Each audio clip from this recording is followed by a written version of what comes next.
Hey, it's Bill, and you're tuned in to Three Questions and a Song, episode number 69. See, you got 69 because the last episode backed out. Fell right into it. This is, with me tonight is Jim from Wayward Brigade. What's up, Jim? How's it going, Bill?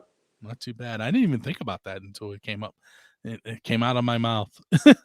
I'm sure you saw the reaction. Oh, cool. um, so here we go. I'm going to ask a question that I didn't have prepared already. Here we go. So I was looking at your bio, and it said that one of you was from, I think, California originally. Yeah. And I can't remember what the other state was, but you met in Maryland, which is another state, and you've been in Pennsylvania. So how did all of this come together? Well, okay, so Troy, our lead singer, is from Jacksonville, Florida. He moved up here to Hagerstown, Maryland, probably a few years ago. He actually does tattoos over in Arlington, Virginia, I believe it is, at a place called Rick's Tattoos. Dallas is our guitar player, and he moved from San Diego, which is where he was originally from. He joined the service and ended up over here in Hagerstown. Let me pause you for 1 second. So this show is also on Rootaroo Radio, which is in San Diego, California. So sorry, Okay, keep cool. going. Cool. Yeah. He moved from San Diego to Hagerstown, and then Michael's our drummer. He is from Hagerstown, but he's played for a while in bands in and around town there. And myself, I've moved from Western PA over near Johnstown down to Cumberland, Maryland here, or the Cumberland, Maryland area, probably about a year and a half ago now. And I was looking for a band. I had asked before I moved a friend of mine. I said, "Hey, can you check and see if anybody will, if anybody's looking for a bass player?"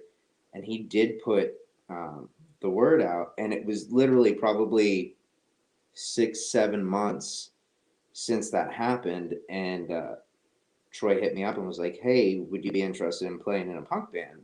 And that's exactly what I was looking for. So made the drive over there to Hagerstown, and just kind of played a couple songs. And we're like, "Hey, is this what you're looking for?" And they're like, "Yeah." So we've literally only been a band. I think my first practice was January of this year. So we're 10, 11 months in at this point, which is pretty cool. So we're being asked if this is live in the chat. I don't know if Yeah, that. Yes. I don't know who 7-Eleven unofficial stores is, but yes, this is live. How you doing? And somebody's commenting about one of our faces. I don't know who that is or which face they're talking about. Can't be mine. You can't see it. Mine's covered in red beard. Well, they've taken pictures, and Troy will look at me. He's like, "We're gonna call you Crazy Eyes from here on out." So it may be the eyes, it may just be the really animated faces, but I apologize. It's just me. So I am going to jump to one of the three official questions that I mentioned. All right. So if you could share a stage with three of your influences, what bands would be standing up there on that stage with you, and what venue would you want to play with or play with them at? Ooh. Okay, so I do listen to a lot of punk rock music. I do listen to a lot of different music. They just put the Spotify raps out, and I realized I listened to at least 3 straight days of music every single week. So that said, 3 musical influences would definitely be Rancid, just because I'm a huge Matt Freeman fan. I think anybody who's a punk rock bass player will probably say that, but really, just for everything that I've grown up with, like, he is the man. Like, that's the best punk rock bass player, quite possibly the best bass player in the world. I know there's a lot of argument on that, but we're just gonna keep it at that. I'm saying punk, okay? I'm not um, I'm also a huge Dropkick Murphys fan. So the past couple summers where people were actually able to tour, I had a lot of fun and went and saw both of my favorite, two of my top five bands play together. Um, so I would say we'll say Matt Freeman, or we'll take Tim Armstrong because I do like the ska and reggae stuff. Um, from the Dropkick Murphys, Ken Casey, who doesn't play bass now, but I did learn a lot of songs when I found out he wasn't playing bass for them, just because in the back of my head I was like, I might have an in here. I didn't even. And thirdly, then I would say there's a singer-songwriter based out of uh, Australia by the name of John Butler. And probably 7 or 8 years ago, I came across a amazing concert, which is how this all ties in, um, over at Red Rocks. And if I could play with any of those three members that were at that Red Rocks show at Red Rocks with those other two bands or people, that would be a lifelong dream. I keep telling people on all of my shows that Red Rocks is on my Oh, bucket list. I should probably tell my wife. I don't think I've told her, hey, we need to go to Red Rocks. that's what we do. Like, we like to go to concerts, and I know there's one we're going to, but it's not at Red Rocks. It's on my list. We're definitely going to Red Rocks probably within the next 5 years. I say 5 years because that gives me a couple years to to work it into the conversation. Oh yeah. So up on the screen there, John Lee Machika, who is the owner of First Angel Media, says Dropkick Murphys and Flogging Molly at Stage AE, which is in Pittsburgh, is still our favorite show to this day. I was at that show. Oh, nice. Yeah. Actually, the Kelp Punk band I played in, I bought tickets. I knew our guitar player had bought tickets, but our old drummer, our original drummer, was teaching over in, oh man, it might have been Europe, but it might have been over in Korea. I can't remember which one. It was not in the United States, but I remember standing there out front of Stage AE and getting a phone call from our drummer, and he's like, "Hey, you're at the Murphy's Flogging Molly show." And I'm like, "Yeah." He's like, "You look really goofy over there standing in the middle of the crosswalk." And I like had to kind of do one of those turnaround things, and here they were across the street at the was that Mexican restaurant over there? Is it Mexican or I don't know. Tequila Cowboy is there. Yeah. They were all over there. Unbeknownst to me, he had flown in that day, and they were over eating at Tequila Cowboys before the show. So we all got to meet up that night, and then we all went to the show together. Yeah. See that comes full circle. So I'm the vice president of First Angel Media, and the first photo shoot that I ever did for a band was at Tequila Cowboy. Oh, really? That Jonna, who just made the comment, was supposed to do, but she had food poisoning, so I went in her place. Well, thank you, Jonna, for the food poisoning. Although I'm glad that you got over it. It was a country artist by the name of Frank Vieira, and I'm not into country all that much, but they were so tight. Like, I left there and I've been following them ever since. Like, great band. What were they called again? Frank Vieira. It's Vieira. Okay. All right. Keep that in mind. And they covered Skinner too, which kind of pulled me in. So let's move on to official question number 2. And this is where we're going to veer off and end up all over the place. All right. So I was checking out your Facebook page, and I saw a pretty cool venue called Hub City Vinyl. Yes. Which looked like it's a record store with like a perfect backdrop for shows. It is, and actually, like I'm just gonna kind of stand up and try to. Is that There, what? Oh yeah, that's what you're yeah, wearing. Hub City Nice. Vinyl. They are a new business that has actually just opened up in Hagerstown, and Troy actually asked them months ago. He had been stopping over there buying records and everything. Our CDs that we do have out are actually available there. If you're in the Hagerstown area, please stop by. Nice. They have our CDs, but they have a bazillion and one records in that place too. It's amazing.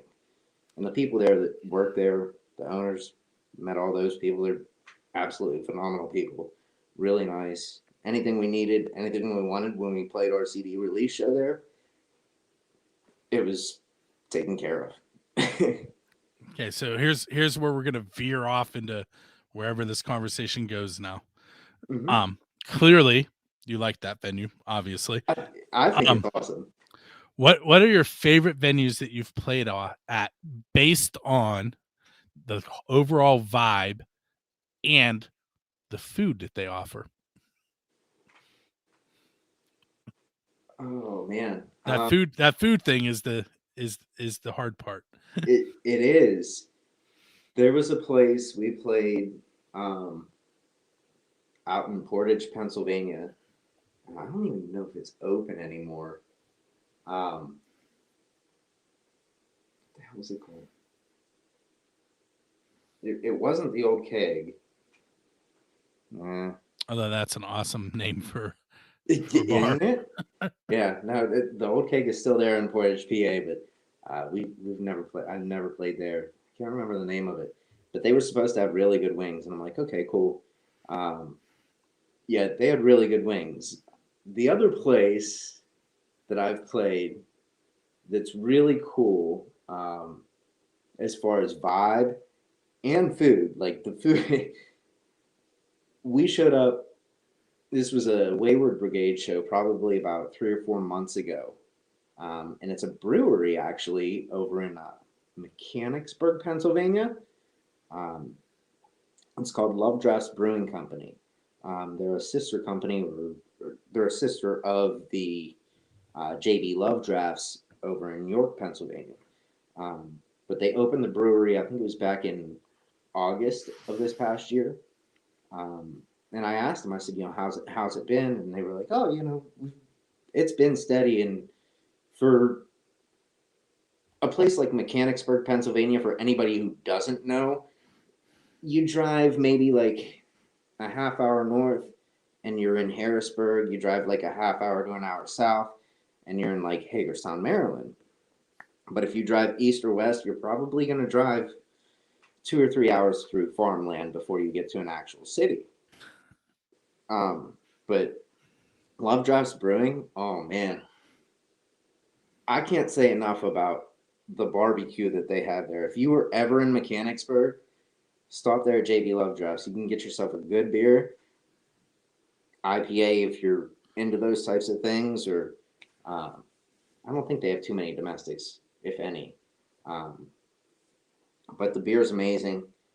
The food, I'm gonna say, is probably in the top 3 or 4 of places I've ever eaten. Um, Plus, it was just really cool. Like you walk in and there's like pinball games on the left hand side, and then on the right hand side you actually see like the bar, but it's like a almost like a cafeteria style place to eat. You order, you can go sit down. The stage is right there in the back corner. Again, huge stage. We talked about it, beforehand about the one stage in Toronto, but like it's a 3 foot, 4 foot stage, and I think probably 4 nights, at least 4 nights that I know of a week, they have a lot live original music there, and it's really probably one of the coolest things I've seen in South Central Pennsylvania in a long time. So I'm trying to figure out if 7-Eleven unofficial stores knows you or if they know me. Um, have you played at the Craft House? I have. That was a cool show that we played out that way too. Um, I didn't eat anything, so I can't really put that in there. But the coolest thing about that place was the cigar room.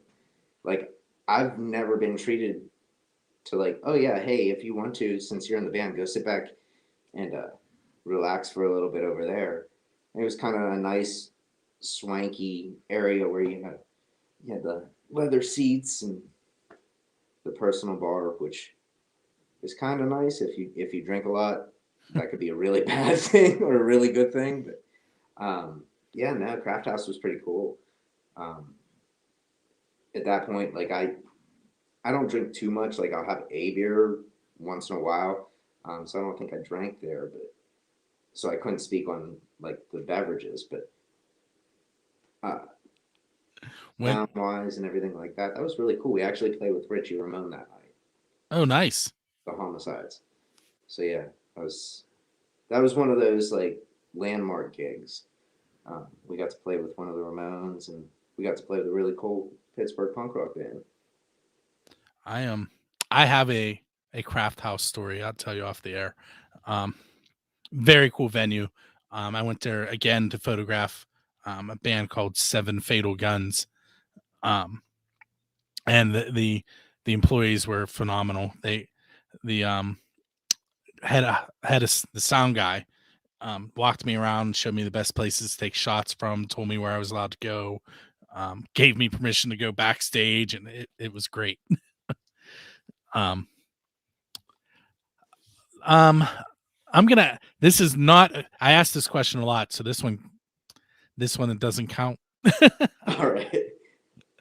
And I was watching. Are you familiar with the show Clash of the cover bands? No. Neither was I until today, and I've watched like 6 episodes of it now. So Okay.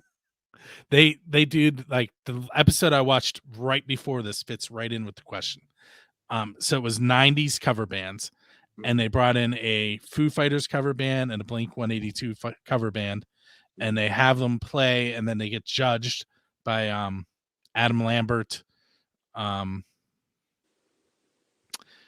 What's her first name? Trainer. She did Megan Trainor. all about Megan Trainor, and then I can't remember the other woman's first name. Her last name is Dean. She's a songwriter, but they judge them, and then they send them off to tweak and learn from professional like voice coaches and um stage like I don't want to say dance teachers, but yeah, stage presence, right? Choreographers. And then they come back and they have a battle where like they play a minute of a song, and then the other band comes on and plays a minute, and they go back and forth like six times. But anyway, so one of the things that I've been trying to do now for a couple of years is to get Dave Grohl to come on one of my shows because he's everywhere.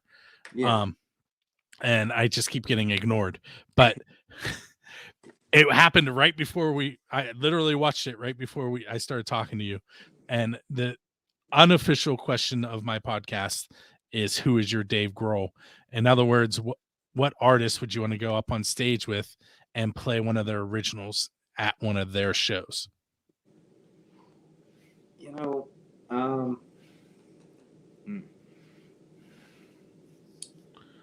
that's see, I used the whole Dropkick Murphys thing earlier, so I don't want to do that again because like I do have a lot of different influences. So I would say, and I don't think it would ever happen in all honesty because I'm just that kind of person. And quick backstory. So I'll give you the answer here first. So mine would be Garrett Dutton, who goes by the moniker G Love and the Special Sauce. It was several years ago, probably a decade ago. He was playing in his hometown of Philadelphia, so he's PA boy.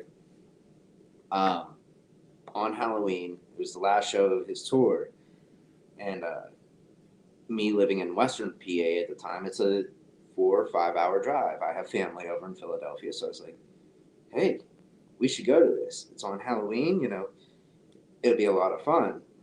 So the day before, they're like, "Hey, if you sign up for this thing, you can win a meet and greet with G Love." And I'm like, "Oh, this is awesome. This would be really cool." So I entered, And the girl I was dating at the time, I was like, hey, can you do me a favor? She said, what? I said, I need you to enter this contest. Like, if you win or if I win, we get to go and meet the guy. We won. We got to go meet the guy. Nice. I don't, I was all excited anyways. That morning, we started to leave and make the trek over to Philly, and we had a severe ice storm the entire way across PA. So our 4-hour trip took us probably 6 or 7 hours. And we get there with all that, I was all excited, go to the show, get to meet him, and silence. Like, I couldn't say anything other than, hi, thank you, I appreciate this. And I felt like probably the biggest fanboy that you could ever possibly be, which is why it'll never happen. Like, if I were to ever have that chance, I'd probably be like, and just freeze. But in the case that I won, I would really, really like to play one song with Garrett Dutton and his band. That'd be really cool. So now I'm really confused because not from your story, but if you're watching the comments, 7-Eleven official stores knows me because I taught them 12 years ago, but they knew about the craft house with you. so know you, and they've been to the craft house while I was playing there. That's pretty cool. So we'll have to wait and see what the response is there. Oh man. So I'm gonna do it. I'm gonna ask another one that's not on my list. Okay. And it goes along with what you were just saying. So working in the public, which I did a lot. I worked at Kennywood Park for a number of years. I met a lot of famous people. Who's the most famous person that you met, and how did it go, other than the story you just told us? I met Al Barr once, the lead singer of the Murphys, probably 2-3 years ago. We went to one of the last we went to the second to last Bruiser show up in Boston, Massachusetts, which I've been up there like 2 or 3 times. That's a really nice city. If you haven't visited there, Bill, please definitely, stop at Cheers, and right across the street, you can take the wife and the kids, and they got like swan boats and everything out there. It's really cool. Oh, cool. But no, I met Al Barr after a Bruiser show, which I followed the Bruisers, I followed the Murphys, and I like both bands. So it was really cool. And I have a friend that lives up there in Boston, and she knows that I'm the way I am. So it's kind of funny because like he's walking through after the show, and thanking everybody. And he walks past me, and I just was like, oh, hey, great show. And she's only about 3 or 4 feet down with my fiance. And they both are like, whoa, wait a minute, hold on. You need to go, Al. And the lady I know from Boston, she's been to many, many Bruisers and Murphy shows, knows those guys pretty well. And he's like, what? And she goes, you got to go back that way. And she said, you got to go talk to Jimmy. And he's like, Jimmy who, And she's like, oh, Jimmy they came all the way from Pittsburgh, and his eyes got all big, and he came over.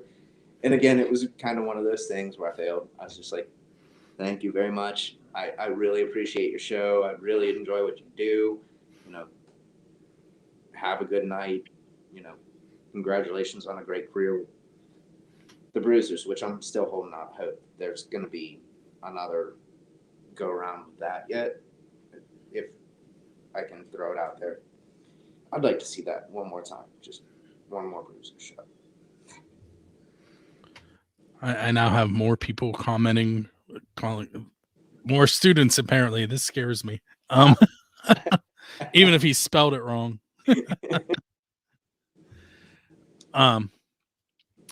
So people who have listened to my show know that my answer to that is I met Gene Simmons. But I've also met Mario Lemieux, who's pretty famous. Yeah. And and Yager and Francis and but anyway, um let's see. I know this is kind of anti-punk, but I'm going to ask the question anyway. Okay. If one of your songs could end up being licensed to a company and used for commercial purposes, which song would you want it to be, and what type of product is it going to fit? Oh. Um.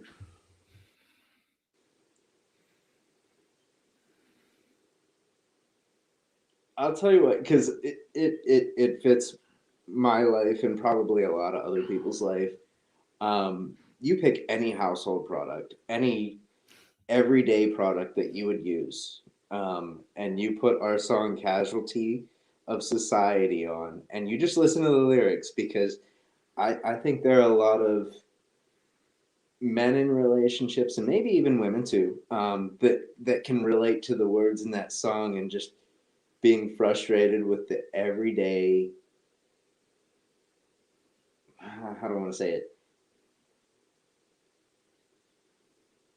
everyday challenges. That's the easiest way to say it. Everyday challenges that we all go through and drive us crazy. Like that song epitomizes that, and I can see it in, like, I don't know, a laundry detergent commercial. If you actually needed if we were making this commercial, yeah, sure, go ahead and use it for your Dawn dish detergent, because it talks about how I don't want to get up, I don't want to do the dishes, and while I'm doing the dishes, she's gonna tell me I have to go up and fix the leaky sink or faucet and whatever. That's that song. We've all been through it. We've all experienced it. That's congratulations. We're all there.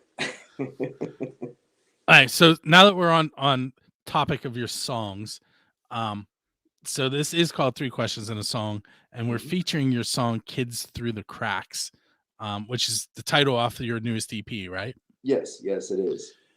This is your MTV moment where you can do a storytellers on that song and tell us either what the song's about or something that happened while you were recording it, or maybe you were playing on stage and something embarrassing happened. Give us a story. This song was written in probably like 2 days. And when I say 2 days, I mean probably like, hey, I have an idea for a song. Here, listen to it. We get to practice. We make this song, and we're all kind of like, yeah, this is cool. We play it a couple times out. And when we go to record it, but the day before we go to record it, we met up to practice. And I told our drummer, because we had timing issues between what I wanted to play and what he was hearing. And I said, look, I'm just going to play it so that you can play it right. And then whenever we get into the recording, I will play it the way I want to play it. So whenever we played this song, the day before even, I'm just playing real laid back. And then when we finally recorded it, I was able to play it the way I wanted to. And he was like, that's what you're playing? So, like, for anybody that might be listening that is a musician, yeah, sometimes you may not hear everything exactly the same way, but it came out really cool. And the way that Troy says everything that he says lyrically in that song, I think all 4 of us probably stand behind pretty solidly and be like, in one way or another, all 4 of us have probably experienced that type of thing where we have been the kids through the cracks. What we've experienced, and I'm sure anybody who listens to music, they have that like emotional attachment with their favorite bands. That's what that song really is for at least me. I can't speak for the rest of the guys, but you want to know why I am the way I am? It's because of the experiences I had. And that's what I really think this song is about. I think it's a really catchy song. I think a lot of your listeners will enjoy it. And you mentioned in your bio that it's pretty much raw punk, and I would agree with that. It's definitely, when you hear it, you're not going to hear that happy pop punk stuff or any metal, or it's punk, and it's really cool. Thank So you. we're going to That's take a cool. moment. We're going to take a moment, and we're going to go ahead and listen to Kids Through the Cracks. Awesome. And we'll be right back for a few more questions for Jim. For those of you that are hanging out with us live right now, you actually don't get to hear the song, because if I were to play it right now, YouTube and Facebook would probably mute the video, and that defeats our purpose. So you have to wait until I post it on the website, which is buildascene.com, or go to rooterooradio.com or buildascene.com/radio and listen to the show at its various times that it's available. But with all that said, what we're going to do now is we're going to come in as if we listen to the song, and I'm going to ask you some more questions. All right. And you get to ask Jesse a question. Don't let me forget that one. Cool. Okay. Okay, so that was Kids Through the Cracks by Wayward Brigade. With me right now is Jim Birkin. Oh man, there are more students in the chat. And that one I can pin down to a small group. Anyway, so my third official question that I have for you, and don't worry, we have more, is what is your ultimate goal as a punk act? Like, where do you see this ending or hitting its crescendo? On a band level, I think in our area, and maybe this is just everywhere, I'm not 100% sure. We want to play what we grew up listening to, the things that we really really enjoy. I've been in a bunch of different bands. Other guys have been the same, but we've noticed that like there's not too many like, hey, we're just a straight punk rock and roll band. You know, we play up tempo, angry, angsty music that honestly is more like therapy for me. We hadn't practiced in probably like 3 or 4 weeks, just because of the holidays and people having other obligations. And finally, this was like last week. I was like, "Are we practicing this week?" And, yeah, we're gonna practice. Oh, thank God!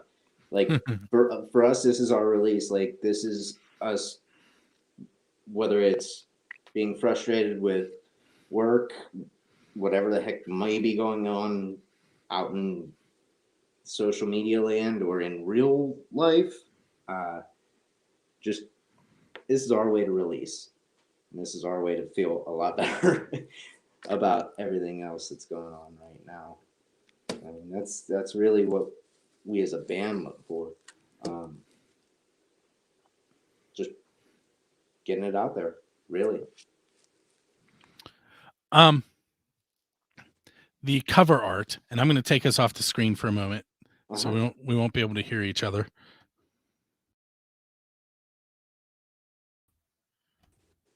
Whose hair is that? That is actually Micah. That is Troy's son.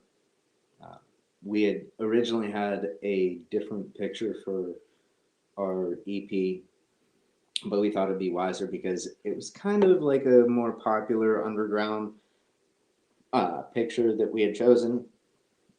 And whenever Troy brought this in, everybody kind of looked at each other and were like, that's cool. Like Micah comes to practices every now and again, and he's being taught by our guitar player how to play guitar. He's actually pretty darn good. He showed up last week with a bass, and I asked him if he was going to take my job. He didn't say anything, so I'm kind of worried. But you know, that's really kind of like an extension of who we are. You know, you got the kids who are just. I got nephews and nieces that's what they want to do. They want to play music. I see, Micah coming with Troy, and we even have the guitar player's daughter because we practice at the guitar player's house. his daughter comes up and she'll listen.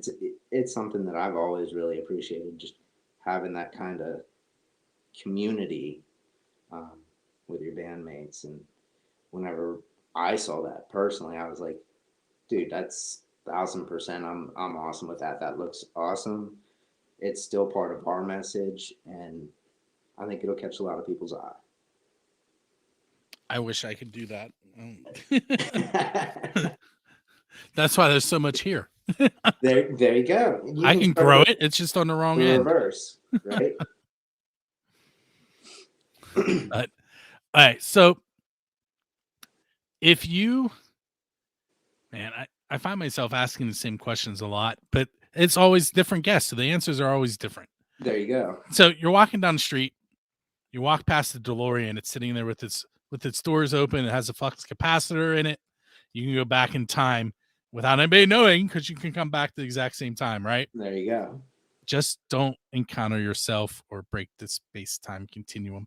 But anyway, if you could go back for a year and follow any band around and just hang out with them, who are you going to go hang out with? Ooh. I'm gonna go hang out with the guys in Operation Ivy. There was a call for them to reunite at Riot Fest this year by Laura Jane Grace, and I was really hoping, even though I knew with all my heart that it would never happen. But I think those guys kind of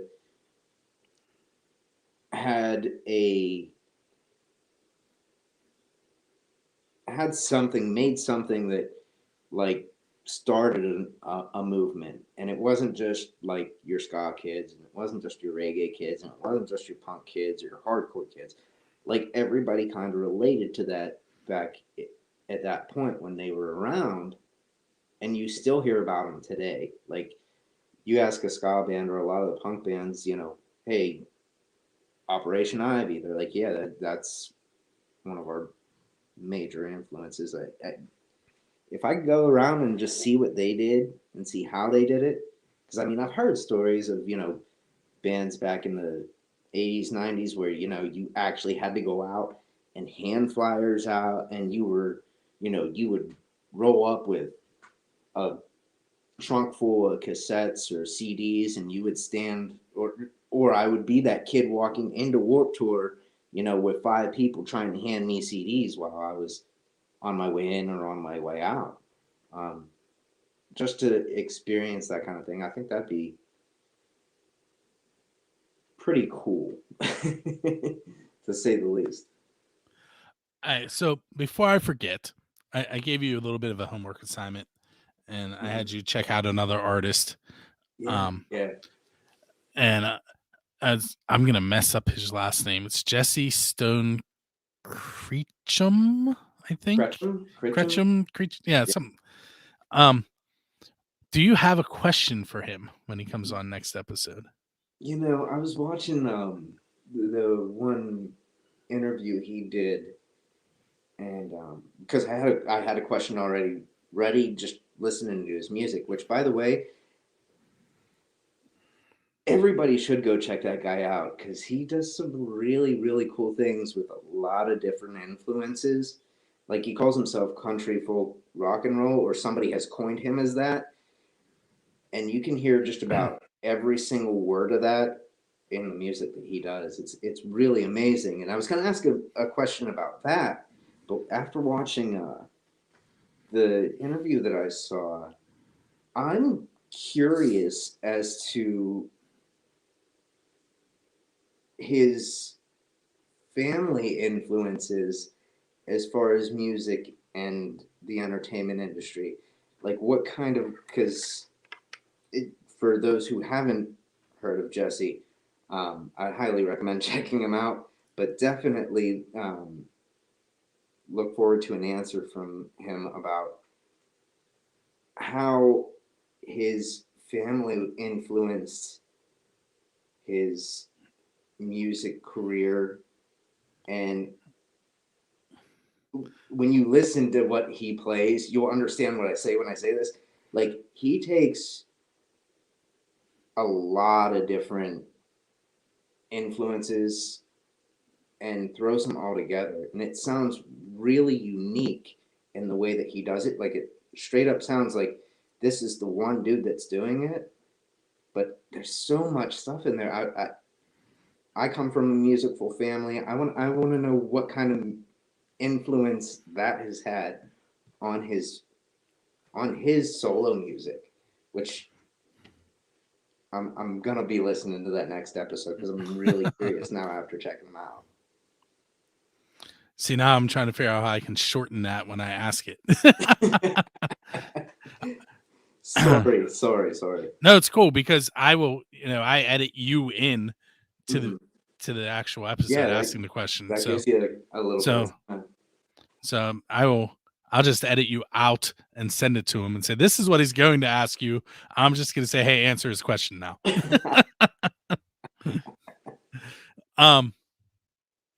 So what's coming up next for Wayward Brigade? What do you guys have lined up? Well, for the next couple months, I don't think you're gonna see too much coming out of us. Um, yeah, we did just release an EP, but realizing it's holiday season, it's gonna start snowing. I travel back and forth at least an hour to practice to begin with. I think right now what we're gonna focus on is um, strengthening our show, writing a few more songs. That way, come spring, we do have a show planned. I think end of April in York, Pennsylvania. But other than that, we don't have anything else going on at the moment. I think we kind of want to reload, get a few more songs because I know the guys really want to play or make an album. We'll see what happens there, but I think we want to have a few more new songs ready and just make sure that whenever we do get out there, be it February, March, April, May, when you come to see our band, you're gonna have a good time, and we're gonna put on a good show for you. So I know there's a really long DistroKid address. And then there's the Facebook address that is right below us right here in the video. It's facebook.com/Wayward Brigade. And there are some other links that will be available in my show notes. But if you were going to pick one specific place to tell the listeners to come check you guys out, where would you tell them to go? I would say check out our Instagram profile. It's obviously Instagram.com/Wayward Brigade. Um, Troy tends to run. Troy runs most of that, and he does put everything out primarily through that. That's our biggest opportunity right now. At least what we have the most interaction with, and plus we just kind of like taking pictures and videos and stuff. And I think we're gonna start rolling into other things here shortly, but right now we're trying to keep it real centralized. Facebook, Instagram, Spotify, iTunes. Um, that way we kind of get everything, I don't want to say it, melded together, and then once we start gaining the traction that we want to see, we'll expand from there. Cool. So another student just popped in, and that one I recognize. Hey, that's a cool screen name. He is an aspiring musician who is not old enough to be on the show yet, but asked if he could be when he is old enough. Oh man, it's a whole group of them. I bet it's the same class from what I'm reading now. Anyway, words out, Bill. Words out. Looks like it. Hey, he's live. Let's go annoy him. I mean, say hello. There you go. What we kind of covered what's going on and where to find you. Let me throw one more oddball question at you, and then I'll let you.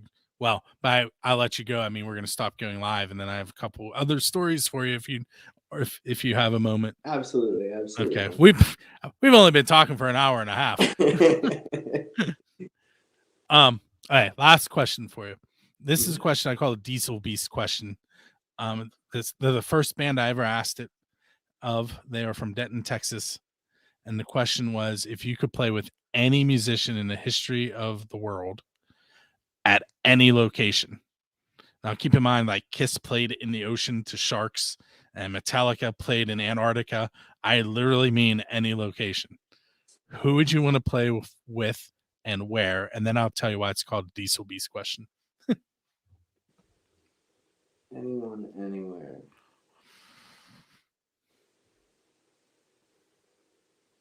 You know what? I'll keep it real nice and classic here. I want to play with Johnny Cash at Folsom Prison because I just think that'd be the coolest thing ever. And most people wouldn't think like Johnny Cash is punk, but it kind of has some underlying punk tones. Man. I'll tell you what, that man, he really did stand for everything that he believes in, and he didn't frankly care what anybody else thought. And there's nothing more punk than that to me. Like you don't get any more punk than Johnny Cash. I think that's a great. He stands the test of time. I mean, whenever you can send a song to Trent Reznor that Trent Reznor sang, and Trent's like, "Yeah, dude, you're good. You do whatever you want to do with that song." I actually like Johnny's version better. Me too. And I liked it. Hurt by Tool. Oh yeah, clear. I liked it, and then I heard Johnny do it, and I was like, wow, like. I'm with you on that. I mean, it was a great song to begin with, but when Johnny did it, it became an amazing song. Oh yeah. But, all right, so here's what we're gonna do. We are going to go off into the distance for the evening. With me tonight was Jim from Wayward Brigade. You check them out. You said Instagram, right? Yeah, Instagram.com Wayward Brigade. And if you go to the show notes, you will find links to a lot of the social media, including that DistroKid link that'll take you to their EP, so you can purchase a copy of that for them. With that said, this has been episode number 69 of 3 Questions and a Song. You can check us out at buildascene.com on the 1st and 15th of each month. You can also find us weekly doing the Pennsylvania Rock Show, released on Fridays. And once a month, you can find us live. John and Lee Machica, who was here at the beginning of this show, and I go live on xrpradio.co.uk, and we battle it out with the owners of that station, where we play some music from our playlist, they play music from their playlist, and then the people in the chat decide which songs they liked better. So far, we've been losing, but I think it's because everybody in the chat is from Europe. So if you're listening to this, you need to find us when we're live and come help us out. And with that said, I'm going to let you hear from John American Hill Jack Lane. If you're tuned into one of the stations playing this show, make sure you stay there and support all the unsigned music that they're playing. And we will catch you on the 15th.